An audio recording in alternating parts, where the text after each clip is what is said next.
FIFA 14 early release.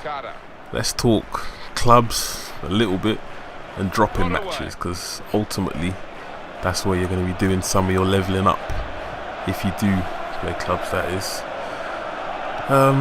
Let's get into the negatives first, yeah, because this year I'm not really liking the change EA have made.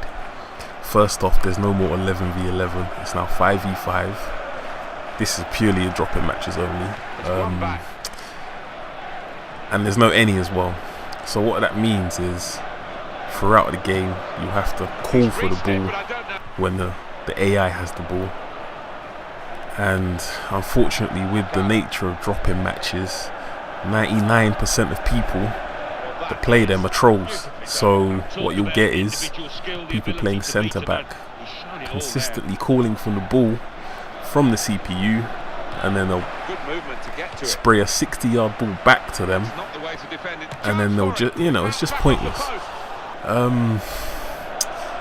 Let's talk about throw-ins. They've stuck with the quick throw-ins from last year, but it looks like they've changed them a little bit, and it's for the worst, unfortunately, because sometimes when the ball goes out, the player nearest the ball will go and sprint 60 yards, pick up the ball, run all the way back to the point in the touchline where the throw-in should have been, and then throw the ball. By the time all of this happens, the opposition's players are back in position and there's nowhere to throw the ball. And here you can see I've won a penalty. I should have been the one taking it, but for whatever reason, that guy with the blue cursor was the one that took it, and he has to be one of the single worst players I've ever come across in a drop-in match, as you can see from those two clips where he could have just played the simple pass to me on the ground, but God knows what he was attempting. And we got another clip here. Look, I'm making the run, just press the pass button. What's he doing? He's lost it again. Alright, so we go on to the next game, and it looks like if you're captain, then you can change the formation, but you have to wait till you're in game. So you can either do this at half time, or if it needs to be done instantly, then you just have to pause it and do it while the game continues. So you have to watch out for that.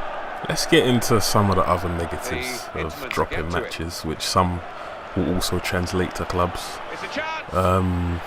Look right here, human AI goalkeepers are still overpowered. Fair enough, the shot wasn't in the corner, so we'll give him that, but during clubs and in some of these drop-in matches, you come across these human goalkeepers and it's still pretty much impossible to score one-on-one.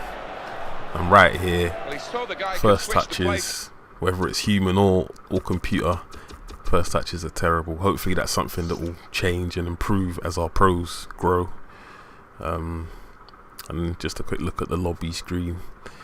And a little tip, if you want to get to ST or CAM, or you don't have to scroll all the way down to the bottom to select the position. You can just scroll up once, press A, and you'll get a striker every time. So that's a useful one. EA. And in this game right here, as you can see right now, there's two goalkeepers on your screen, and that's not the opposition's goalkeeper. For some reason, in this match, my pro wasn't in the game, so I was made any for whatever reason, and we had 10 men, and 2 of them were goalkeepers. So hopefully this is something that doesn't occur often, and it was just a glitch that happened, just a one-off.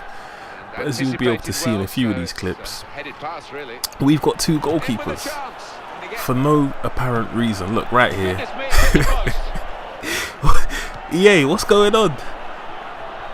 And that would obviously mean that there's going to be no offsides, as you can see in that clip there.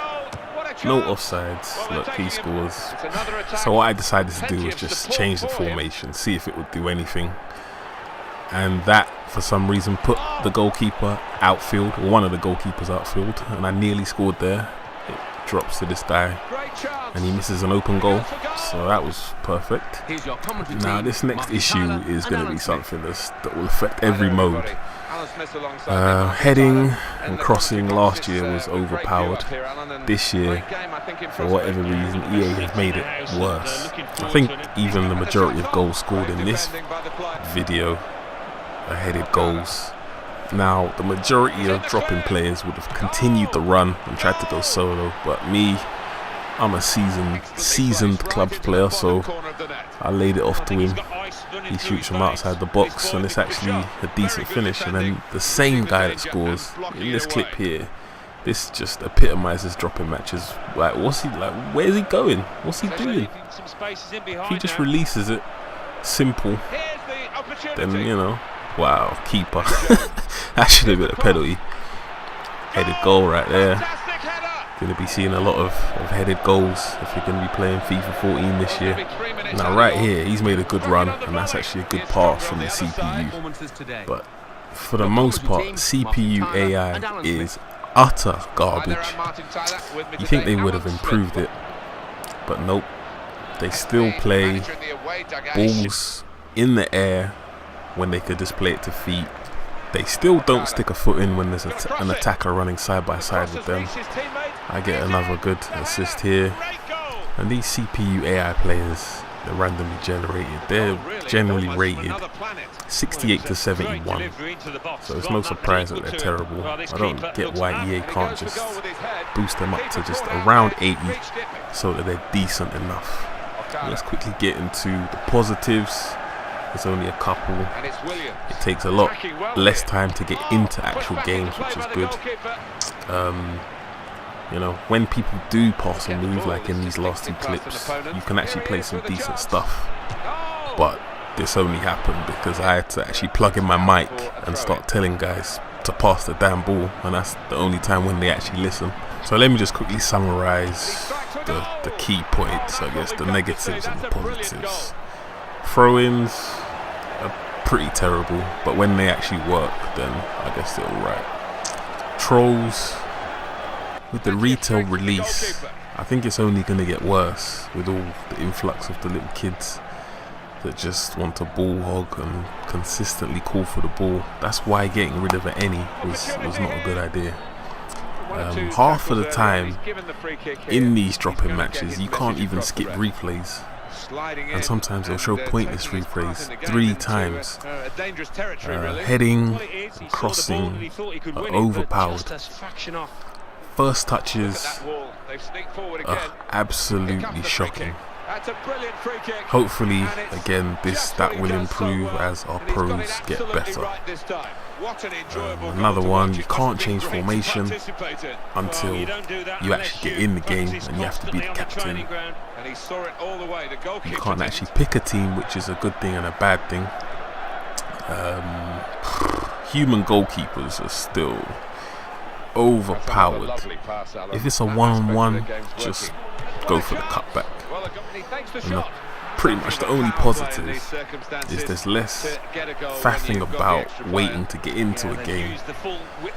And don't forget, when you're on the lobby screen, to pick your position. If you want striker or a position that's lower down, scroll up once and you'll get striker every single time. So just remember that.